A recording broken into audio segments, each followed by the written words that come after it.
Après, t'as quand même les séquences que j'aime bien, c'est toutes les apparitions de Diane Kruger, quand peu à peu son corps se décompose, c'est-à-dire qu'elle perd un bras, elle perd un sein, ses hanches se brisent, où tu vois l'état de sa maladie.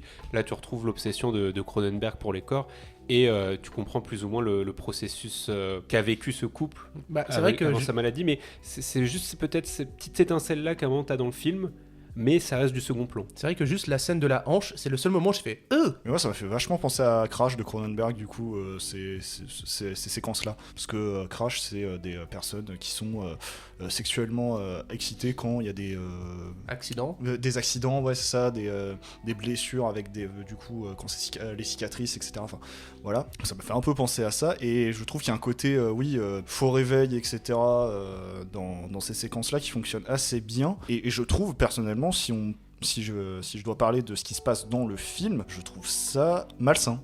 Ce qui fait le personnage de Vincent Cassel. Peut-être une des réussites du film, c'est qu'il arrive à te faire sentir cette sensation malsaine et pesante.